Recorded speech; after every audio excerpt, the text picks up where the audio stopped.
everyone, when Xiaomi released the Mi 9, it packed a bunch of flagship features in a flashy but affordable package. However, Xiaomi realized that not everybody needs a flagship phone, so they also released a pocketable mid-ranger, the Xiaomi Mi 9 SE. This phone has a slightly smaller form factor, a slightly smaller battery, a slightly weaker chipset, and you can get it for slightly less money. But what does that mean in terms of the overall experience? I'm Andrew for GSM Arena, and this is a review of the Xiaomi Mi 9 SE.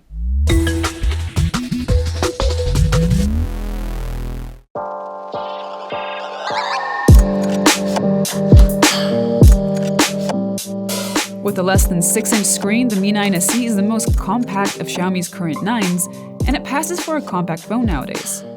It's incredibly comfortable and easy to use when handed. It's pretty much the only phone at this size that has 3 cameras. And honestly, I hope more manufacturers start releasing phones with this form factor again. The SE is also unique in that it's one of the only phones to have a true triple camera setup at its price, which definitely makes it stand out in the crowd. However, as far as looks, the SE goes for elegance and minimalism over flashiness. It has a simple reflective back, but the phone doesn't feel or look cheap, and it has a pleasing heft to it. On a table, it wobbles quite a bit and it quickly picks up fingerprints, but the situation improves if you put a case on it. Also, that way the phone is kept safe, although the Gorilla Glass 5 on the screen should allow it to survive most daily use cases anyway. As far as biometrics are concerned, there's an under-display fingerprint reader that works quickly and reliably. There's a really satisfying vibration every time you unlock it, and you can change the unlock animations if you want to personalize it a bit. Face unlock is equally fast but not as secure, and you might need to change a region in order to get it to work.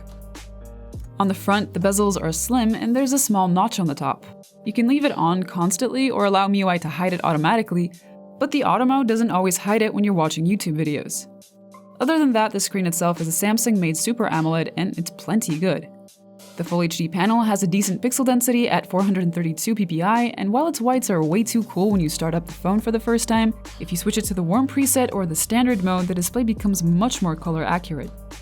You can use it outdoors with no issue thanks to a great 650 nits of max brightness, and it won't blind you at night because it drops to a good 2.2 nits of brightness in complete darkness. The phone has an IR Blaster 2, which is a rarity these days, and using the Mi Remote app you can control TVs and other appliances. Another nice inclusion is a dual SIM tray, which is very convenient for traveling. Unfortunately, it's not one of those card slots that has expandable storage, so you're stuck with whatever the phone comes with. Sadly, it's also missing a headphone jack. On the one hand, these omissions make it seem more like a flagship, on the other hand, it's really nice not having to hunt for a dongle. While we're on the topic of audio, the loudspeaker is very loud and easily earned an excellent rating. Sound is rich and detailed, but bass didn't have as much of a kick as we'd like. Still, it's more than good enough for a smartphone.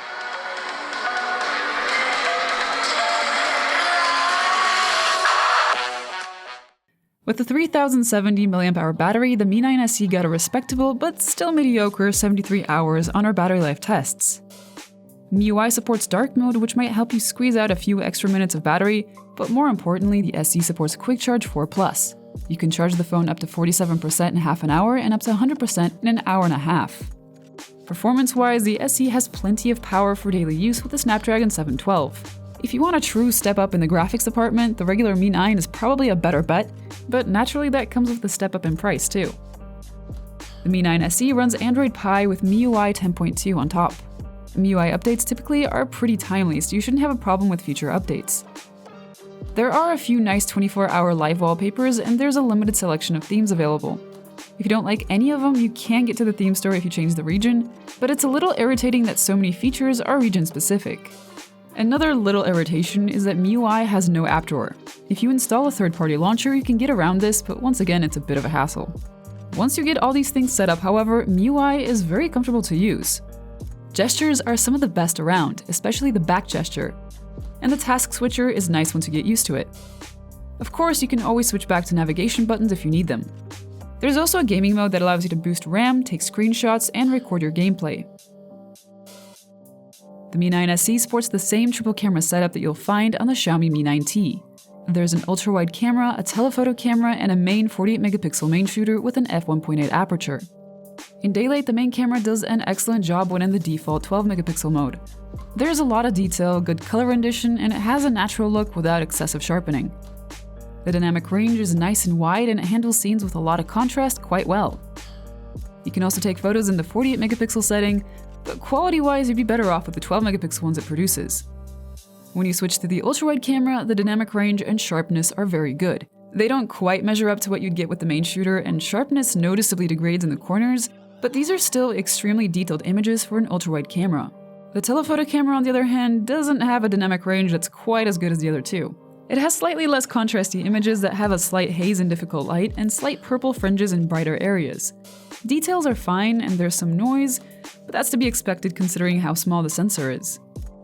Low-light images out of the main camera are good, but not spectacular. They're a little soft and there isn't a ton of detail in there. Even so, we're liking the SE's regular night photos a little better than the T's. The SE has a dedicated night mode that rescues even the darkest scenes. There's a noticeable drop in sharpness and increase in noise, but shadows are well developed and highlights aren't overblown. It's not the best night mode we've seen, but it's respectable for a mid-ranger. It also works on the telephoto camera, and like on the main camera, images have good exposure and colors. Regular low-light photos with the telephoto, on the other hand, simply aren't that good. Highlights are overblown, shadows are dark, and detail is low. Sadly, there's no night mode for the ultra-wide camera, and its output in darker scenes is also far from stellar. Unlike a lot of phones, the SE uses the telephoto camera to take portraits and uses the main camera for depth detection. In good light, there's some pretty nice faux bokeh, although we still recommend taking a couple of shots for best results. The 20 megapixel shooter on the Mi 9 SE seems to be the same selfie camera as the one on the Mi 9. Selfies come out with good detail and nice colors, but they look a tad over-processed and have a little too much sharpening when you look at them up close. The selfie cam also struggles a little with dynamic range, but nothing out of the ordinary for a front camera. 4K videos out of the main cam are nice and detailed and have likable colors. Dynamic range is excellent too. The only complaint we had was how bad the video stabilization was at this resolution.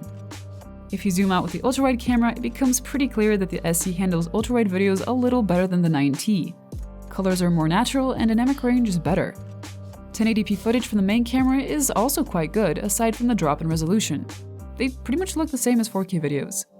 Stabilization, on the other hand, is much better and actually noticeable. So the Mi 9 SE is a really solid phone. It has an excellent display, good battery life despite the size, and a good camera setup. Now, if you're willing to sacrifice the form factor or the triple camera setup, then you're gonna have a couple more options to choose from. For example, you're gonna have the Galaxy A50, which has a bigger battery. The other option that I can think of straight off the bat is the Google Pixel 3a, which is a mid-ranger with one of the best cameras around, like even on a flagship. Now, if you're not willing to sacrifice either the form factor or the 3 cameras, the Xiaomi Mi 9 SE stands alone, and it's a really good phone, so I recommend it.